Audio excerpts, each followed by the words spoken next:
GHMC council సమావేశంలో గందరగోళం నెలకొంది. దార్సులాంలో వార్డుల విభజన చేశారంటూ బీజేపీ కార్పొరేటర్లు చేసిన వ్యాఖ్యలపై అభ్యంతరం వ్యక్తమైంది. దీంతో బీజేపీ కార్పొరేటర్లపై మేయర్ గద్వాల్ విజయలక్ష్మి ఆగ్రహం వ్యక్తం చేశారు. కమలం పార్టీ కార్పొరేటర్లు గెజెట్ పేపర్లను చించి కౌన్సిల్ హాల్లో విసిరారు. సభ్యుల సూచనలను సలహాలను పరిగణలోకి తీసుకుని ప్రభుత్వానికి పంపించాలంటూ గందరగోళం నడుమ కమిషనర్కు మేయర్ ఆదేశాలు జారీ చేశారు. అనంతరం సభను వాయిదా వేస్తున్నట్టు ప్రకటించారు.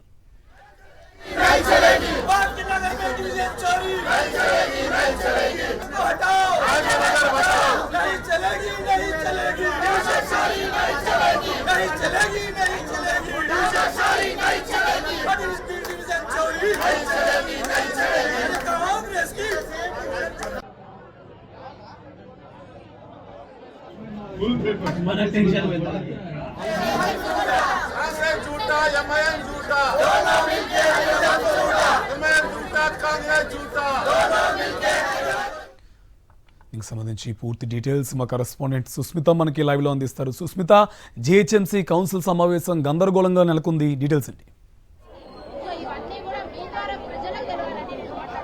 కార్తిక్, ఉదయం నుంచి కూడా జీహెచ్ఎంసీ కౌన్సిల్లో హైదరాబాద్కి సంబంధించి ఏదైతే డీలిమిటేషన్కి సంబంధించి కూడా చర్చ జరుగుతుంది. అందరి నుంచి కూడా అభిప్రాయాలు ఏదైతే సేకరిస్తూ ఉన్నారో, అయితే మధ్యాహ్నం విరామం తర్వాత కూడా మళ్ళీ కంటిన్యూ అయిన సమయంలో బీజేపీ కార్పొరేటర్ దానికి సంబంధించి కూడా ఏదో డీలిమిటేషన్ గురించి మాట్లాడుతున్నారు. అలాగే వార్డులకు సంబంధించి దారుసాలంలో జరుగుతున్న దాని గురించి మాట్లాడుతున్న సమయంలో గద్వాల్ విజయలక్ష్మి అక్కడి నుంచి వెళ్ళిపోయారు. సో సభ పూర్తి కూడా వాయిదా వేశారు.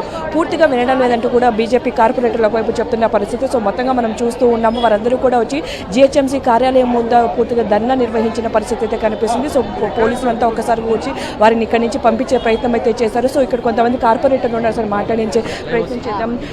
సభలో ఏం జరిగిందండి? ఈ దారుసలాము గాంధీ భవన్కి సంబంధించి వార్డుల విభజన గురించి కూడా గందరగోళం నెలకొన్న పరిస్థితి. డెఫినెట్గా ఈరోజు స్పెషల్ కౌన్సిల్ వేయడం జరిగింది. మున్సిపాలిటీ వైజ్గా కాకుండా డీలిమిటేషన్ గురించి స్పెషల్గా వేయడం జరిగింది.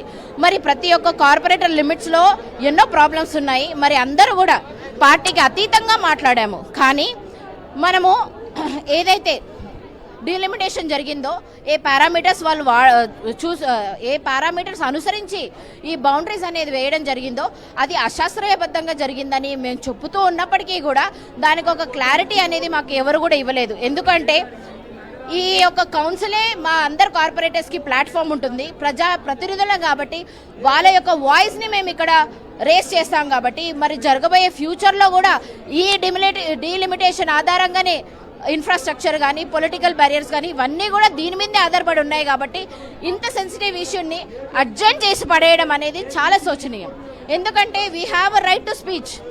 ఆవిడ వినాలి, ఆవిడ ద్వారా కమిషనర్ గారు వినాలి. ఎందుకంటే హెడ్ ఆఫ్ ద ఈ ఏదో డీలిమిటేషన్కి ఆయనే పెద్ద కాబట్టి ఆమె ద్వారా అక్కడికి వెళ్ళాలి. కానీ ఎప్పుడైతే మేము ఎంఐఎం గురించి మాట్లాడడం జరిగిందో, ఎందుకంటే మీరు మ్యాప్ చూడొచ్చు, గూగుల్లో కూడా అవైలబుల్ ఉంది. ఏదైతే డెన్సిటీ పరంగా మీరు ఓవరాల్ మ్యాప్ చూసుకుంటే ఎక్కడైతే డెన్స్లీ పాపులేటెడ్ ఏరియా ఉందో, ఎక్కడైతే ఎంఐఎం కాన్సన్ట్రేటెడ్ ఏరియా ఉందో అక్కడ ఆల్మోస్ట్ 90 వార్డ్స్ దాకా పెంచడం జరిగింది. దాని మతలబ్ ఏంటి? సూటిగా ఒకటే ప్రశ్న మేము వేసాం, దీని మతలబ్ ఏంటి? మరి ఎట్లాగైతే కాంగ్రెస్ అధినేత మన రేవంత్ సీఎం గారు కాంగ్రెస్ అంటే ముస్లిం అంటే కాంగ్రెస్ అనేది అయితే చెప్పారో అది మరి దీనికి వర్తిస్తుందా, ఇక్కడి నుంచే మొదలవుతుందా అనే సూటి ప్రశ్న వాళ్ళు తట్టుకోలేక ఈరోజు మీటింగ్ అనేది అడ్జర్న్ చేయడం జరిగింది. చాలా చాలా శోచనీయం. It is anti democratic.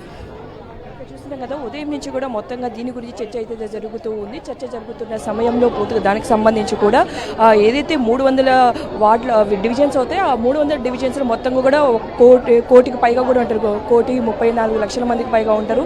దాన్ని డివైడ్ చేసినప్పటికీ కూడా 44,000 వరకు అవుతారు. కానీ ఇప్పుడు ప్రస్తుతం ఏదైతే డివైడ్ చేశారో వాటికి సంబంధించి కూడా కొన్ని 10% అటు ఇటు ఉంటాయి. ఆ 10% అటు ఇటు ఉన్న సమయంలో 44,000 అయినా ఉండాలి, 40,000 అయినా ఉండాలి. కానీ దానికి పూర్తిగా సంబంధించి చాలా వాటిల్లో 16,000, 20,000 ఇలా కూడా ఉన్నాయి. ఎందుకు ఆ విధంగా చేశారంటూ కూడా ఒకవైపు బీజేపీ కార్పొరేటర్లు ప్రశ్నిస్తున్న పరిస్థితి కనిపిస్తుంది.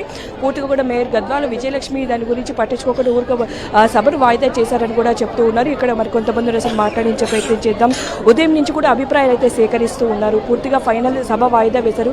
ఏమైనా ఒక కొలిక్ వచ్చిందా మేడం? అసలు ఇది అభిప్రాయ సేకరణ కాదమ్మా, ఇది ఏదైతే పెట్టారో ఈ మీటింగ్ తూతూ మంత్రంగా. ఎందుకంటే ఒక రూల్ ప్రకారం మనకి కౌన్సిల్ ఆమోదం చేయాలి, డీలిమిటేషన్ ఆమోదం చేయాలి కాబట్టి కార్పొరేషన్ మీటింగ్ పెట్టారే తప్పితే ఏ విధంగా మేము చెప్పిన సలహాలు వారు ఎక్కడా కూడా తీసుకోలేదు.